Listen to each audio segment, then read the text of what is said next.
تو آج ہم شروع کریں گے اردو اینڈ ہندی میں بسم اللہ الرحمن الرحیم سورہ آل ابراہیم۔ تو یہ ہے اردو میں بھی ہے، عربی میں بھی ہے اور ہندی ترجمہ بھی ہے۔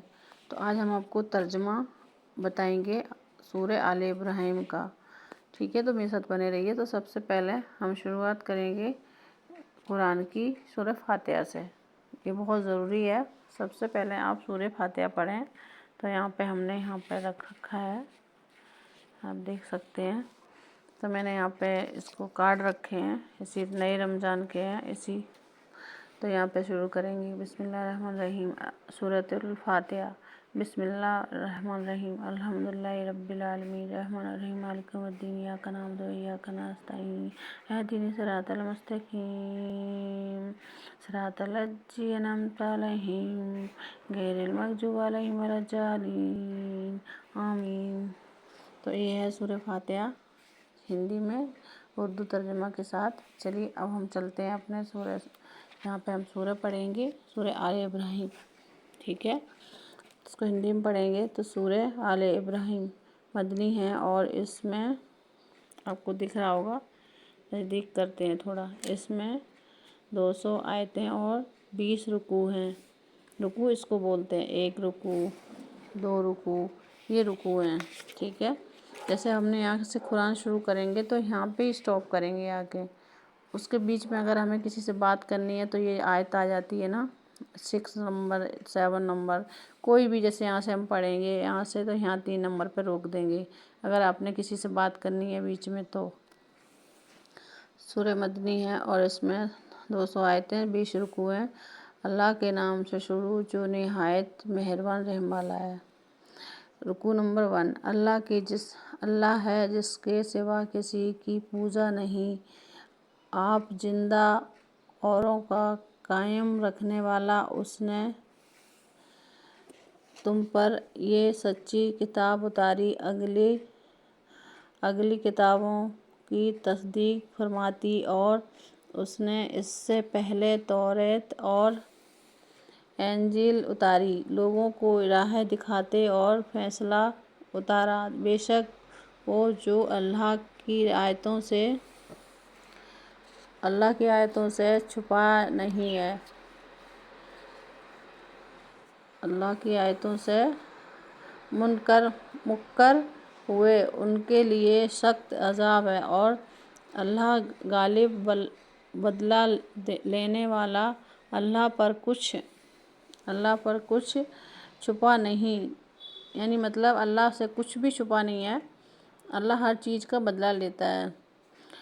نہیں زمین میں نہ آسمان میں، وہی ہے کہ تمہاری تصویر بناتا ہے ماؤں کے پیٹ میں، جیسے چاہے اتاری، اس کے سوا کسی،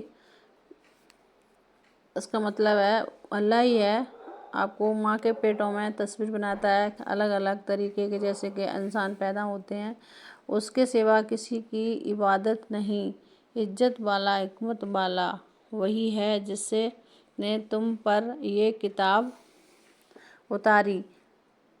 اس کی کچھ آیتیں صاف معنی رکھتی ہیں، وہ کتاب کی اصل ہے، اور دوسری وہ ہے جن کے معنی میں اختلاف ہے، وہ جن کے دلوں میں کجی ہے، وہ اختلاف والی کے پیچھے پڑتے ہیں، گمراہی چاہنے اور اس کا پہلو ڈھونڈنے، اور اس کا ٹھیک پہلو اللہ ہی کو معلوم ہے، اور پختہ علم والے کہتے ہیں ہم اس پر ایمان لائے، سب ہمارے رب کے پاس سے ہے، اور نصیحت نہیں مانتے اگر عقل والے۔ اے رب، ہمارے دل ٹیڑھے نہ کر، بعد اس کے کہ تو نے ہمیں ہدایت دی، اور ہمیں اپنے پاس سے رحمت والا کر، بے شک تو ہی بڑھا دینے والا۔ اے رب ہمارے، بے شک تو ہی سب لوگوں کو عظم کرنے والا ہے۔ اس دن کے لیے جس میں کوئی شبہ نہیں، بے شک اللہ کا وعدہ نہیں بدلتا۔ اس کا مطلب ہے جو اللہ تعالیٰ نے قرآن میں بولا ہے اسے کرنا ہونا ہی ہوتا ہے، تو اللہ اپنے وعدے سے کبھی نہیں مکرتا۔ تو ہمارا ایک رکوع ہو گیا ہے۔ اس طرح سے ہم نے رکوع کو پڑھنا ہے، اور ہم نے اگر بیچ میں ہم سے کوئی بات کرنا چاہتا ہے تو جیسے اب میں نے یہاں سے شروع کیا 10 نمبر سے، تو 11 نمبر پہ آ کے یہاں پہ ایسے روک کے آپ بات کر سکتے ہو۔ تو ہندی میں قرآن پڑھنے میں ایک تو معنی کے ساتھ قرآن پڑھنے سے سمجھ آتی ہے کہ ایکچوئل میں قرآن میں ہے کیا۔ جو لوگ بولتے ہیں قرآن ایسی ہے، قرآن ویسی، تو قرآن بہت پاک چیز ہے۔